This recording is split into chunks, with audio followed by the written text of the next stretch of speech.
अब देखो, अभी तक हमने मेमोरी डिवाइस के बारे में पढ़ा था। मैंने ना आपको ये बताया था कि टोटल जो है, पहले तो ये चैनल सब्सक्राइब कर देना।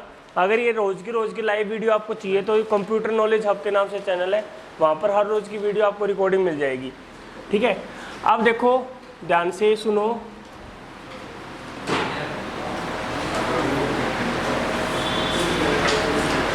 अब मैंने ना आपको ये बता दिया कि कंप्यूटर की मेमोरी डिवाइसेस जितने भी हमारे जितने भी डिवाइसेस हमने डिस्कस किए हैं, बस वे आवाज़ नहीं, ध्यान दो, जितने भी मेमोरी डिवाइसेस हमने डिस्कस किए, चाहे हमने रैम की हो, रोम की हो, आपकी सीडी, डीवीडी, हार्ड डिस्क, ठीक है, पेन ड्राइव, उन सबको हम 4 हिस्सों में बांट सकते हैं, 4 तरीके से बांट सकते हैं। सबसे पहले मैंने बताया था कौन कौन सा, प्राइमरी एंड सेकेंडरी। सेकंड मैंने बताया था वोलेटाइल एंड नॉन वोलेटाइल। ठीक है, और फिर मैंने बताया था आपको डिस्क मेमोरी और सेमीकंडक्टर मेमोरी। आज हम बात करेंगे इंटरनल और एक्सटर्नल में। इंटरनल मेमोरी क्या होती है, internal and external memory. Plus में आज जो हम डिस्कस करेंगे वो हम डिस्कस करेंगे मेमोरी यूनिट के बारे में। किसके बारे में, मेमोरी यूनिट्स के बारे में। ठीक है, कि कौन कौन सी मेमोरी यूनिट होती है, कैसे क्वेश्चन पूछे जाते हैं, किस तरीके के क्वेश्चन आते हैं। ठीक है, उसके बाद में अगर टाइम मिला तो हम सारी की सारी जो इम्पोर्टेंट शॉर्ट एब्रीविएशन है वो हम करेंगे। ठीक है, टॉप 50 में से आप देखोगे लगभग सारी की सारी बार बार रिपीट होती रहती है। ठीक है, इसके अंदर हम हार्डवेयर की एब्रीविएशन भी करेंगे, नेटवर्किंग की एब्रीविएशन भी करेंगे, जो जनरल एब्रीविएशन कंप्यूटर में यूज होती है वो भी सारी हम कवर करेंगे। तो सबसे पहले बात करते हैं इंटरनल और एक्सटर्नल की। ठीक है, कि इंटरनल मेमोरी क्या होती है, एक्सटर्नल मेमोरी क्या होती है। एक चीज़ ध्यान रखना बच्चों, बहुत से बच्चे क्या करते हैं, इंटरनल को ही मेन मेमोरी बता देते हैं कि internal memory is the main memory. नहीं, इंटरनल मेमोरी का कंसेप्ट अलग है, प्राइमरी और सेकेंडरी मेमोरी का, मेन मेमोरी और सेकेंडरी मेमोरी का कंसेप्ट आपका अलग होता है। ठीक है, इंटरनल मेमोरी क्या होती है, अगर जनरल टर्म में आपको देसी भाषा में अगर मैं आपको इस बात का आंसर दूं कि अगर आपको डेफिनेशन देनी हो कि इंटरनल मेमोरी कौन सी है, तो इंटरनल मेमोरी वो मेमोरी होगी बच्चों कि अगर आप उस मेमोरी को चलते हुए कंप्यूटर से, पहली बात तो हटा नहीं सकते, अगर हटाओगे तो आपकी जो चलते हुए कंप्यूटर की फंक्शनैलिटी है ना, मतलब जो फंक्शन करने लग रहा है उसको इंटरप्शन होएगा, मतलब कि वो रुक जाएगा आपका। ठीक है, तो वो सारी की सारी हमारी मेमोरी क्या होगी, इंटरनल मेमोरी होगी। फॉर एग्जांपल, अब इंटरनल मेमोरी में कौन कौन सी चीज़ें आ सकती है, एक तो आपकी रैम आ सकती है। ठीक है, रोम को आप उखाड़ नहीं सकते क्योंकि रोम तो इनबिल्ट होती है, वो मतलब कि उस सर्किट के ऊपर बंधी होती है, रोम आपकी इंटरनल मेमोरी होती है। ठीक है, इसके अलावा अगर आपने उस कैबिनेट के अंदर ही हार्ड डिस्क लगा रखी है और इस हार्ड डिस्क के अंदर ही आपकी विंडो चल रही है, ठीक है, तो ये आपकी क्या कहलाएगी, इंटरनल मेमोरी कहलाएगी। क्योंकि अगर आप चलते हुए कंप्यूटर से हार्ड डिस्क का तार हटा दोगे तो आपका कंप्यूटर चलता रहेगा, नहीं, वो बंद होएगा, ब्लू डंप का एरर देगा और बंद हो जाएगा। ठीक है, नो बूटेबल डिवाइस फाउंड बताएगा वो आपको।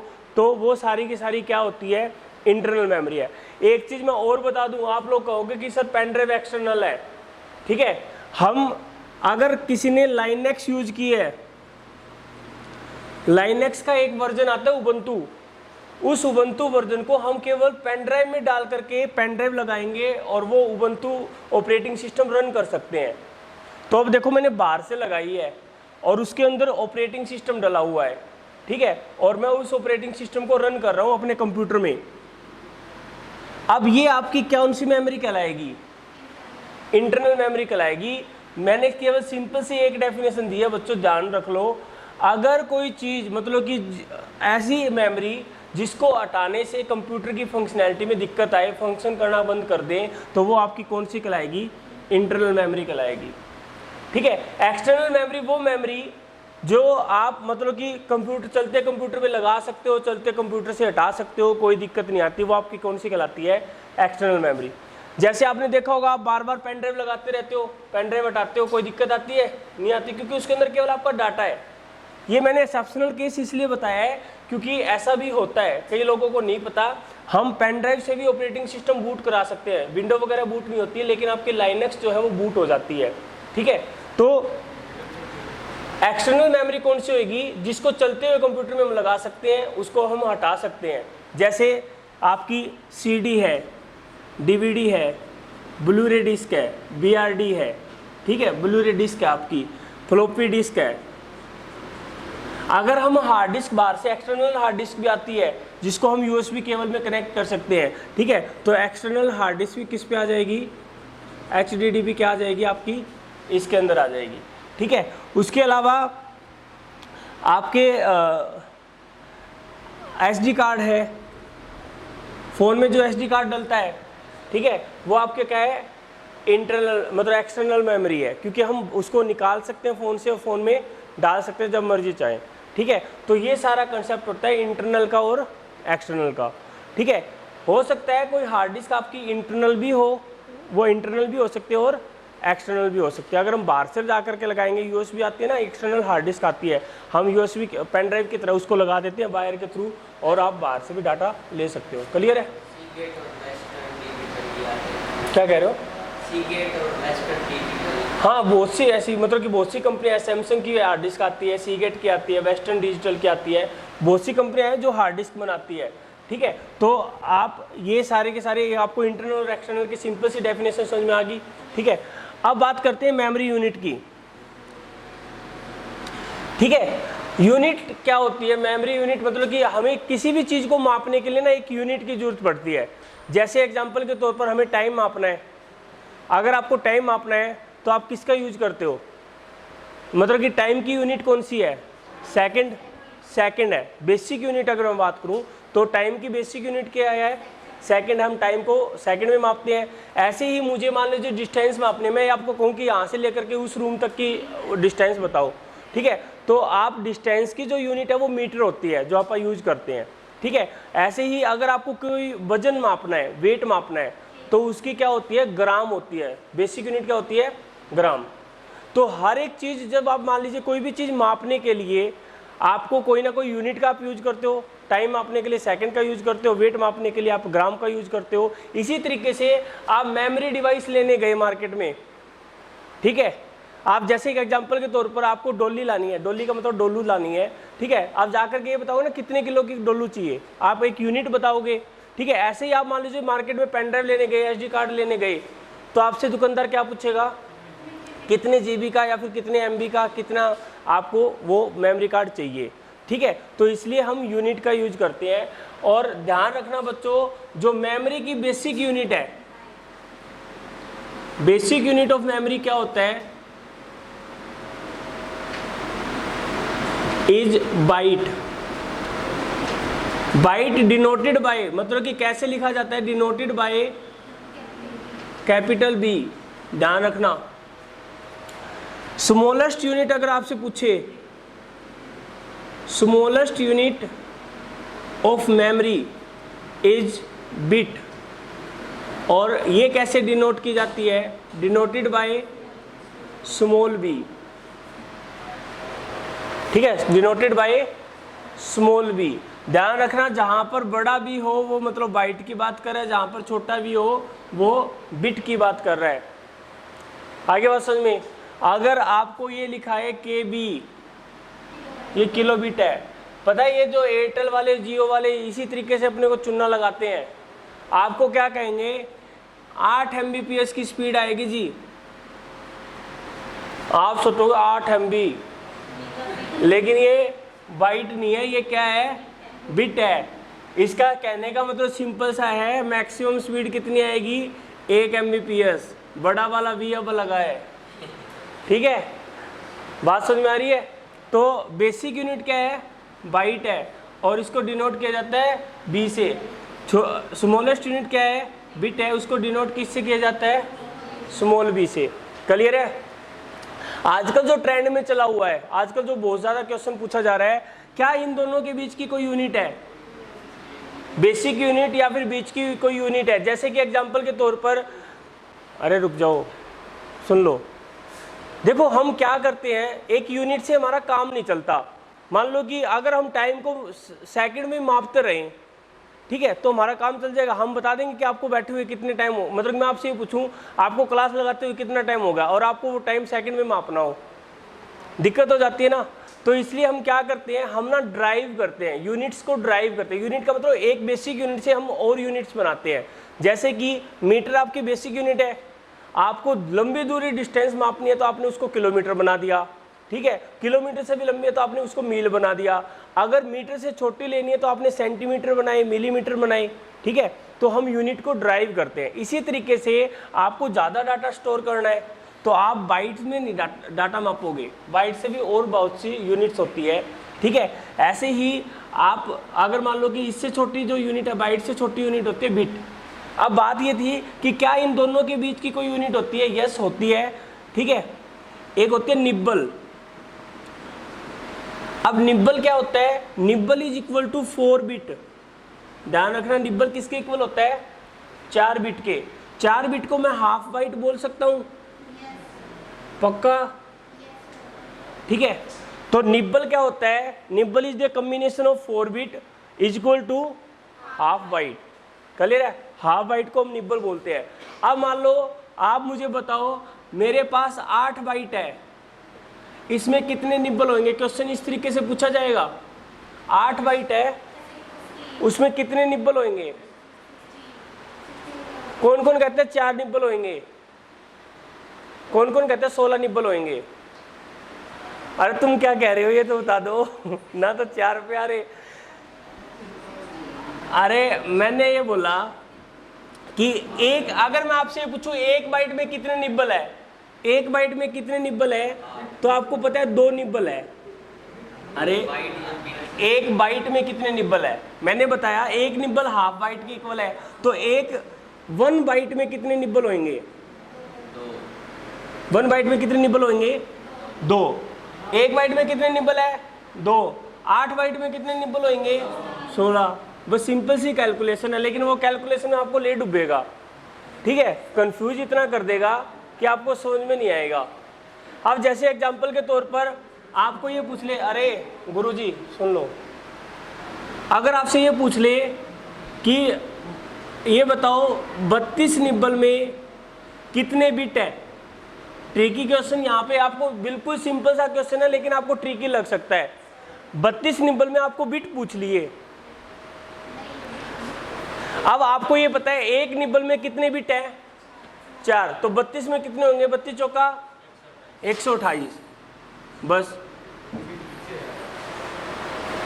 यही बात है। आपको ये ध्यान देना है कि पूछा क्या है, मतलब कि दिया क्या यूनिट है और पूछा क्या है, इसी में कंफ्यूज हो जाओगे। क्वेश्चन है आसान, ये तो मैं सिंपल तो लिखवा दूंगा, लेकिन ना सिंपल सारे लिखवा देते हैं, लेकिन क्वेश्चन इस तरीके से पूछे जाएंगे। ये प्रैक्टिस मैं करवा रहा हूँ तुम्हें, ठीक है। मेमोरी यूनिट तो सिंपल सी, मैं 8-10 लाइनें लिखनी होती है वो मैं लिख दूंगा, लेकिन क्वेश्चन किस तरीके से पूछे जा सकते हैं, इस तरीके से पूछे जा सकते हैं, और इसमें आते ही आप कंफ्यूज होगे, ठीक है। कुछ लिख भी लिया करो भाई साहब, पेन कॉपी ले आया करो, ठीक है। कुछ कल लिख लिया था तो आज का तो नया है।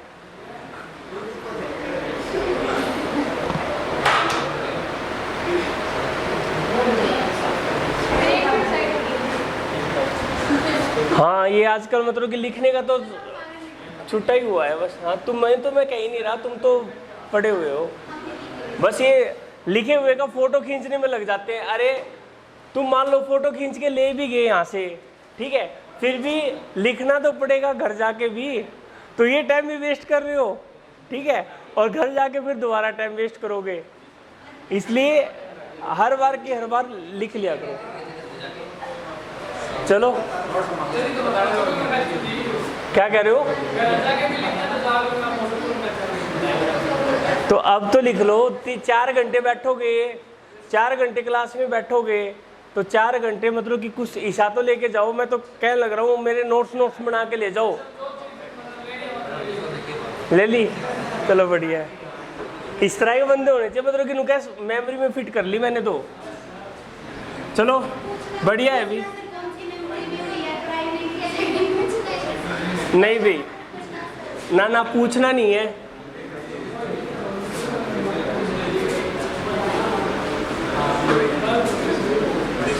ये अब सुन लो भी एक, अरे बस आवाज नहीं। देखो सबसे पहले लिख लो स्मॉलेस्ट यूनिट, मतलब कि 1 बाइट का और बिट का क्या क्या रिलेशन होता है। तो 8 बिट मिल करके हमारी क्या बनती है, 1 बाइट बनती है। 1 निब्बल कैसे बनता है, 4 बिट से बनता है, ठीक है, 4 बिट से बनता है। इसी तरीके से अगर आपको ये कह दिया जाए कि 1 बाइट में, 1 बाइट में आपके कितने निब्बल होते हैं, तो सिंपल सी बात है, आपको ध्यान रखना है 2 निब्बल होते हैं। क्लियर है।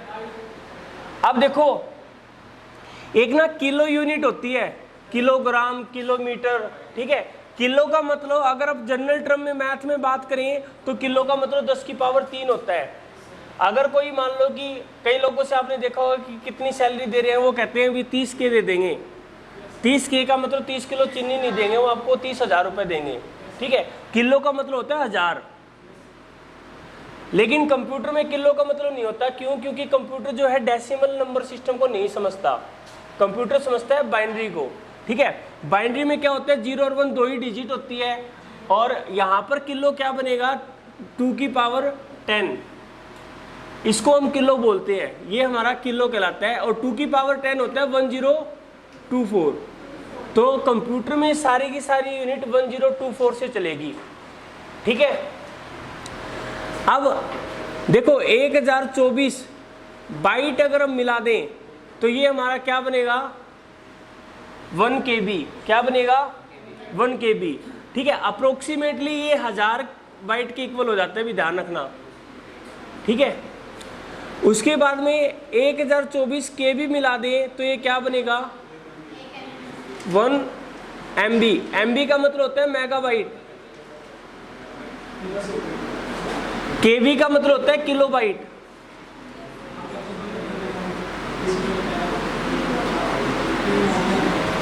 अगर आपका 1024 MB मिला दें तो हमारा क्या बनेगा, गीगाबाइट। 1024 GB मिला दें तो हमारा क्या बनेगा, TB, टेराबाइट। अगर 1024 TB मिला दें, 1 PB, पेटाबाइट। उसके बाद में 1024 PB मिला दें, 1 EB। और बाकी बहुत होती है, लेकिन इससे बाहर क्वेश्चन नहीं आएगा, इतना याद कर लेना बहुत है, ठीक है। 1 क्या हो जाएगा आपका, EB हो जाएगा।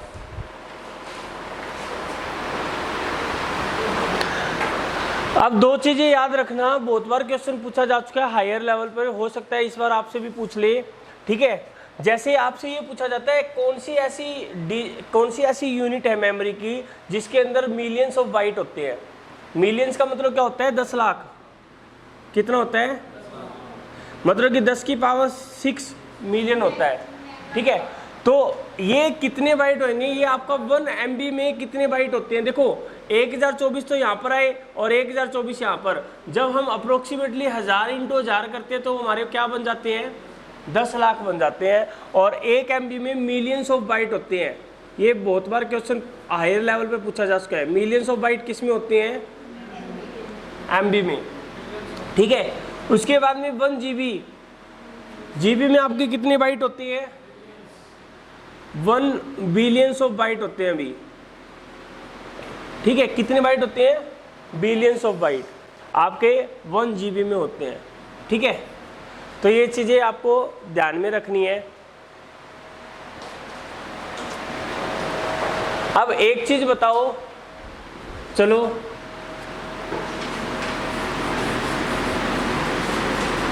मैं ये कहूं कि आपने ये सुना होगा बच्चों, देखो कई आपके ना मतलब कि भ्रम हो सकता है इस चीज का कि 1 बिट का मतलब क्या होता है, 0 और 1, या तो 0 होगा या फिर 1, मतलब कि उसमें एक ही डाटा आ सकता है, या तो 0 आ सकता है या फिर क्या आ सकता है, 1 आ सकता है। ठीक है, तो आप मुझे बताओ 2 बिट में कितना डाटा आएगा? 2 बिट में कितना आएगा?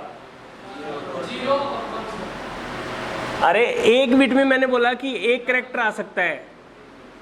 2 बिट में कितने कैरेक्टर आ सकते हैं? 2। 3 में कितने कैरेक्टर आएंगे? 3। और 8 बिट में 1 बाइट हो जाएगा। 1 बाइट में कितने कैरेक्टर आ सकते हैं? 8। बिल्कुल गलत, ये वहम है। ठीक है, देखो क्या होता है। अब मान लो, अरे सुनो मेरी बात, मान लो आप MS वर्ड में टाइप कर रहे हो, मैं MS वर्ड में आपने काम करना स्टार्ट किया, इसके हिसाब से तो आपने 124 कैरेक्टर लिखे, 124 वर्ड लिखे और आपका 1 MB की फाइल बन गई, 1 KB की फाइल बन गई। वो ऐसा नहीं होता। देखो क्या होता है, ये मैंने बताया 2 की पावर में चलता है। 1 बिट में कितने कैरेक्टर आएंगे? तो 2 की पावर 0 हो जाती है। वो कितना आएंगे? 1। अगर मैं कहूं कि 2 बिट में कितने कैरेक्टर आते हैं? 2 की पावर 1, क्या आएंगे? 2। 3 बिट में कितने आएंगे? 2 की पावर 4, सॉरी 1 से स्टार्ट करेंगे अभी। 2 की पावर 1, ठीक है, ये 2 होंगे, 0 या फिर 1। 2 की पावर 2 क्या होएगा? 4। 2 की पावर 3 8, 2 की पावर 4 16 और 2 की पावर 8 256। मतलब कि हम 256 कैरेक्टर जब हम लिख देते हैं, ठीक है, तो वो आपका क्या बनता है? 1 बाइट बनता है, 1 बाइट डाटा बनता है। आगे बात समझ में? तो इस चीज का ध्यान रखना, वो हमेशा 2 की पावर में चलेगा। क्लियर है सबको? ठीक है, अब कुछ क्वेश्चन बोलूं इसमें से, कुछ क्वेश्चन हो जाए यही मेमोरी यूनिट में से। आप ये बताओ,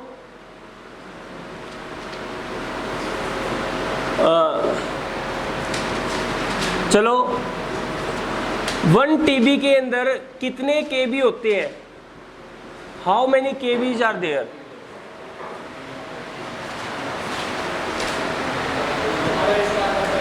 वन TB के अंदर कितने KB होते हैं?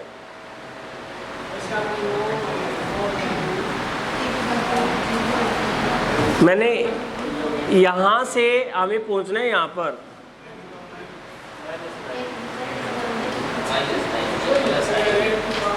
प्लस ही होंगे। 1 TB में कितने KB होंगे? मतलब कि कितने KB मिल करके हमारा 1 TB बनेगा। अब मैंने ये बताया, देखो समझ लो कैसे करना है। इस मामले में आपको पता है 1024 KB मिल करके हमारा क्या बनता है? 1 MB। और 1 MB 1024 MB मिल करके हमारा क्या बनता है? 1 GB। और 1024 GB मिल करके हमारा क्या बनेगा? 1 TB। तो कहने का मतलब 1024 इंटू में 1024 इंटू में 1024, ये जब मिलेंगे इतने जो हमारे KB मिलेंगे तो हमारा क्या बनेगा? TB बनेगा। अब आप ऐसे कैलकुलेशन करने तो बैठोगे नहीं ना, एग्जाम में आपको ऐसे कैलकुलेशन करने को देगा। वो क्या देगा? ये देखो 1024 क्या होता है? 2 की पावर 10 इंटू में 2 की पावर 10 इंटू में 2 की पावर 10। अब आपको पता है अगर ऐसा हो तो ये क्या बनेगा? देखो बेस तो सेम रहता है और पावर जो है आपकी ऐड हो जाती है। 10 और 10 20 और 10 30, तो 2 की पावर 30 आंसर आ जाएगा। क्लियर है? किसी को कोई डाउट? ठीक है, अब और देख लो, एक क्वेश्चन करो। आप लोग बताओ 1 GB में कितने आपके KB होते हैं?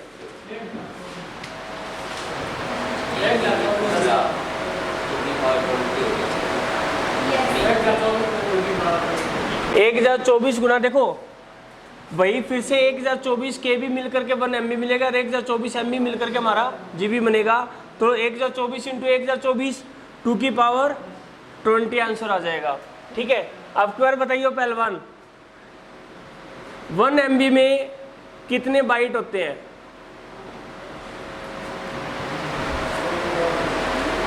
वन MB में कितने बाइट होते हैं?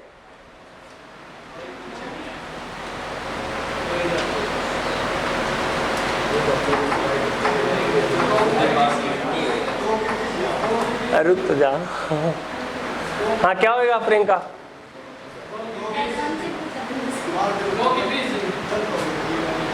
बिल्कुल 2 की 20 होएगी, घबरा क्यों रहे हो? ठीक आंसर है तुम्हारा। हाँ बिल्कुल, ना बिल्कुल सही है भाई, बिल्कुल 1 नंबर पक्का हो गया तेरा। मेमोरी यूनिट का 1 क्वेश्चन पक्का आएगा तेरा, 1 नंबर पक्का, मतलब 1 नंबर आ जाएंगे। ठीक है, मैंने तो ठेका 10 नंबर का ले रखा है। ठीक है, 1 नंबर पका दिया आज तेरा। आगे देख लो कुछ चीजें और, जैसे कि कई बार ये पूछ लिया जाता है 1 MB में ये बताओ कि कितने बिट होंगे। अब ना कई बच्चे ध्यान नहीं दे पाते, बिट पूछा है यहाँ पर। ठीक है, तो सिंपल सी बात है 8 × 2 की पावर 20। अब मान लो कि ये चीज ऑप्शन में ना हो, ऑप्शन में पता है क्या दिया मिलेगा? 2 की पावर 23। क्यों? क्योंकि 8 को हम क्या लिख सकते हैं? 2 × 2 × 2 इंटू में 2 की पावर 20 आपने पहले का रखा है। अब मैंने बताया बेस तो सारा का सारा क्या रहेगा? सेम रहेगा। यहाँ पर 1 पावर है, यहाँ पर 1 है, यहाँ पर 1 है, 1 और 1 2 और 1 3 और 2 20, टोटल आपका क्या हो जाएगा? 23 हो जाएगा। ठीक है, तो इन चीजों का ध्यान रखना है। बहुत ही आसान सी यूनिट है, क्वेश्चन एक आते ही आता है, फंसता ही फंसता है। ठीक है, मेमोरी यूनिट में मैंने 2 पीरियड इसीलिए लिए आपके। ठीक है।